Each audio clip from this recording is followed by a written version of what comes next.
solution. Okay, how the Ambazonian leaders should focus on strategic projects that promotes unity, that promotes diplomacy, and that promotes sustainable adherence to this particular liberation movement. Because whatever you do that is not organized, it's not strategic, it will not have any impact on the struggle. You will be doing something, you think that you are doing something for the struggle or for the liberation movement, but it's not working. Okay, so this initiative will help foster a sense of purpose and build that international support for the liberation movement. Okay, that you provide a platform for a lasting solution to this. That's what I want to do now. Number one thing I want us, the leaders, to let the leaders know that international diplomacy and engagement is something that they should be one of those priorities. Okay, most of the leaders or the presidents that have come and go for this Ambazonian movement have always hired a lobbyist. Lobbyists have their own functions. They don't work like regular somebody you hire, Even La République du Cameroon has had a lot of lobbyists. Those lobbyists, their work is to go into offices that you cannot go in a regular base. Okay, the time and energy you can spend to meet one senator, the lobbyists can take the shortest time to do that, because that is their job. That is what they do. So when you hire a lobbyist, the job is to go into offices that you can spend months and almost 1 year you cannot even see some of these people. But these lobbyists know how to see these people. They know how to talk to them. That's why most of the Ambazonian leaders have hired a lobbyist. But the problem with most of the lobbyists is that they don't do the job. Some of them don't do the job that is given to them, or the leaders don't know what to tell these lobbyists, or how to have these different projects. Okay, but we have seen that most countries, even La République, hired lobbyists, right? And what is the job of a lobbyist? They have this diplomatic immunity. They can go into offices that you cannot go. They know who to talk to. They can facilitate those activities that you think that you can go and do by yourself.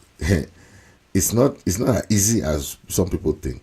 So the leaders should try and get this as very, very important objective. Okay, these lobbyists will try to help to raise awareness, as the Amazonian struggle is at this juncture. Okay, we need more global, putting the liberation movement on the global stage. Okay, and I think this is a very good thing, that a very, very good project for the liberation movement, to hire a lobby where all the leaders can contribute towards this project. Okay, the lobbies will help to establish formal communication channels with government officials, international bodies, and governments to garner support for the Ambazonian movement, as they are, we all know these lobbies has a lot of impact on the movement. Okay, so that is something that I hope that the leaders will look into, try and put their might together and do this, because when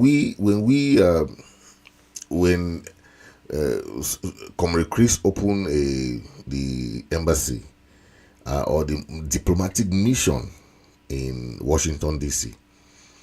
People were saying, "Oh, it's not needed, it's not important." Diplomatic missions has a lot of work to do. That is where if a diplomat or ambassador or country representative want to meet the leaders can go there and have a meeting. Sometimes when you do things, we have to know what is important in the struggle, what is important in the liberation movement. The thing that some people think is that this is just that we should just keep fighting, but that's not being strategic, because when you have a liberation movement, you should look at what route can work better. Okay, the lobbies are people who do a lot of work, so the leaders don't need to go to do all this work for themselves. The lobbies can do a lot of things, a lot of different assignments for the leaders. Okay, so the lobbies will help go into places like the United Nations, African Union, or other international governments. Okay, so what these leaders can do is to hire a lobbyist that can do a lot of these things, so that then they put the lobbies on a monthly pay system, where then they'll do kind of arrangement or memorandum of understanding with the lobbies, so that it can help the leaders to forge ahead. Because once the international community or the diplomatic community see that the Ambazonian leaders are united, are having a one voice and moving towards that same direction, they will be more committed to that. Okay. The next point I want to make is that the leaders should work towards peace building initiatives within the IDP community or the refugee community. They should keep doing that, because we saw one time when La Republic went to Nigeria trying to convince these refugees to go back to their villages and to their towns, and they refused. Okay, the Department of Health Services has been doing a lot of work in that direction, and we've seen a lot of projects back in Nigeria where they visit, some leaders visit the refugees, and we are very grateful for that. Those projects, those kind of visit, show these refugees and the IDPs that there's concern for them, right? Providing them some food, water, shelter, and other things. But you know that the United Nations has other relief that they're also giving to these refugees. Okay, the leaders should try and make sure that they look at this direction too, because contacting the United Nations agency to deliver aid to these refugees is very, very good, important for the struggle, because even the prisoners of conscience, okay, there's a lot of work that can be done in this dimension. The United States and on some other countries, they have a pathway that they can give refugee status, and we heard that the refugees in Nigeria had difficulties having documents. Sometimes some even they are normally, because refugees have their they are covered by international law. They are covered by international humanitarian law, where during war, the United Nations has an obligation to make sure that they secure this help them in supplies, medical supplies, food supplies, water, shelter. All these are things that the United Nations agencies come in to deliver this aid to the refugees. So our leaders should work towards this with these NGOs and all, to collaborate with the NGOs to provide food, medical care, and shelter to the IDPs and refugees, okay, who are being impacted by this struggle, okay.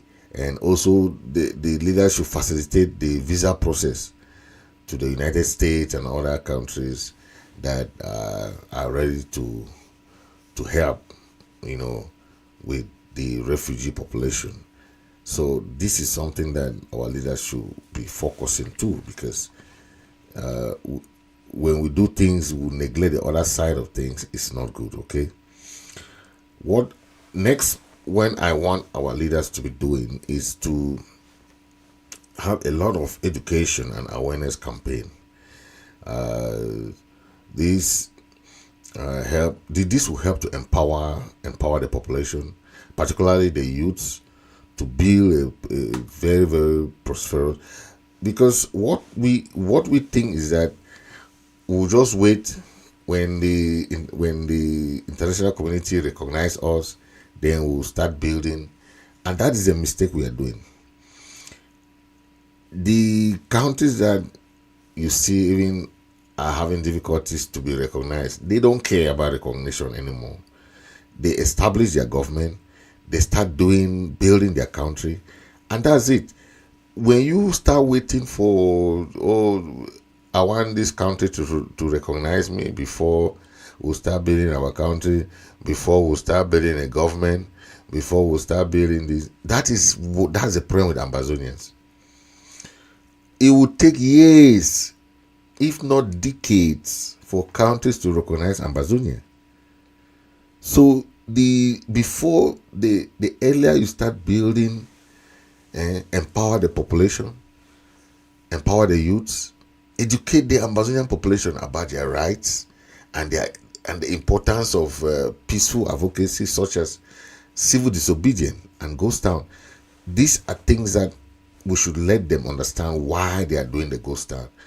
We're making sure that civil disobedience, the ghost town, is something that is good to show as proof of their dissatisfaction and their, okay, it's not something that they are doing just because they want to stay home, or no, they should educate the local population, okay.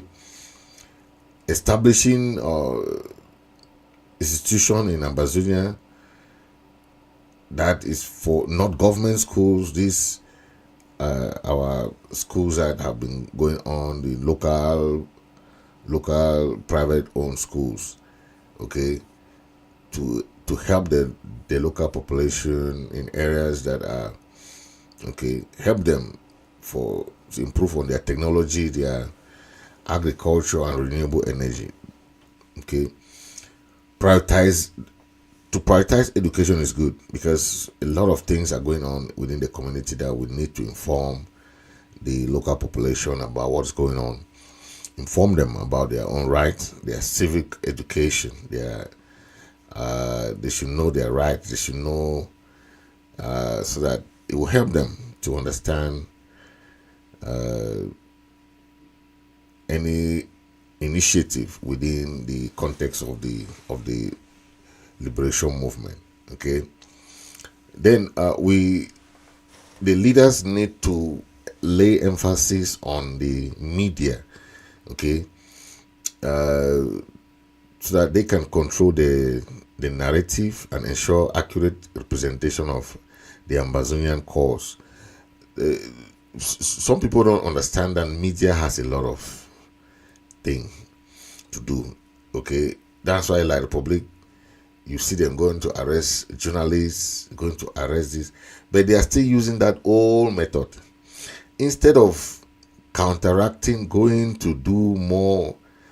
The Cameroon government instead spend time to arrest journalists, torture journalists, try to curb free speech, and so on and so forth. But the more you do that, the more you put yourself into trouble. Okay, and that's what has landed La Republic into trouble, where you see a lot of these journalists have been killed, arrested, incommunicado, and so on and so forth. That is what La Republic misses. But the Ambazonian leaders should take advantage of these lapses to act on that, okay, to control the narrative, okay. We should launch different media outlets. The mistake some like Cameroon government is doing is that if they have one television, then they can control it. Okay, the other televisions, they'll be threatening people, journalists will be arrested and tortured, so forth and so forth. So at the end of the day, the leaders need to have these projects to open as many as radio station, television, social media channels, okay, so that they can control the media outlets. They can make sure that what is coming out from there is unbiased reporting of the conflict, okay, and also the Ambazonian goal. But what we see is that more of training these local journalists and activists, okay, in ethical journalism to promote peace, unity, and awareness is important. What you do is that you train these journalists, put them into some courses. They should be professional, helping to come back and work for the struggle for the liberation movement. Okay, that is a project that the leaders should embark on. Another project I look at is the one that they should strengthen the regional governance and autonomy, okay, by building a governance structure that is representative, inclusive, and capable of sustaining Ambazonia post-conflict. Okay, that is what I think should be done by the leaders, to develop a framework for local and regional governance, okay, focusing on transparency, accountability, and public participation. This is something that is very important, okay, to involve the women, the children, the youths, the marginalized communities in decision making. Okay, we don't look at the communities to make decisions. We think that, oh, they cannot say anything about this, about that, but that is a mistake. Okay, if we give, because even at the end of the day, if there's a referendum today, they're not going to be coming to diaspora to hold a referendum. They'll be holding a referendum in Ambazonia. So whatever is happening, the leaders should take note about that. Okay.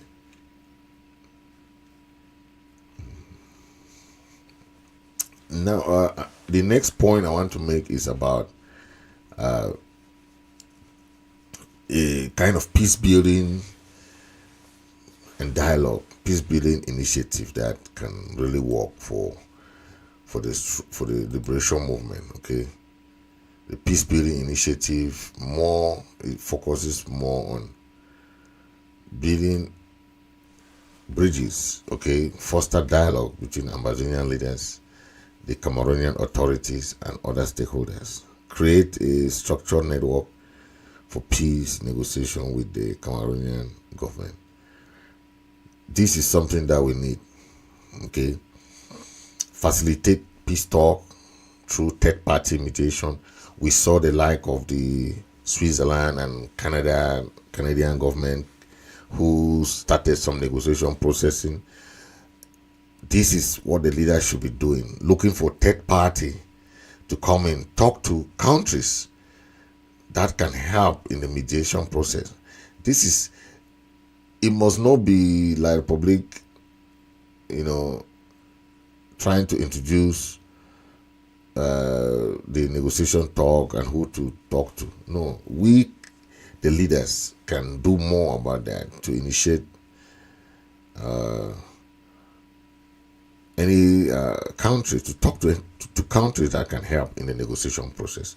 Because if you wait and think that country will just come from nowhere, no, okay, these countries can do a lot of facilitation and help in the peace building process. Okay, very, very important.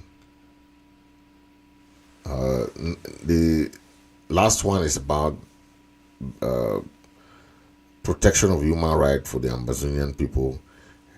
Try to build a security framework that ensures safety. Okay, establish a community-based security framework to ensure safety and stability. Okay, this will help, especially to establish a professional and accountable forces. Those restoration fighters should be train the local to understand what is human right. Most of these fighters don't care.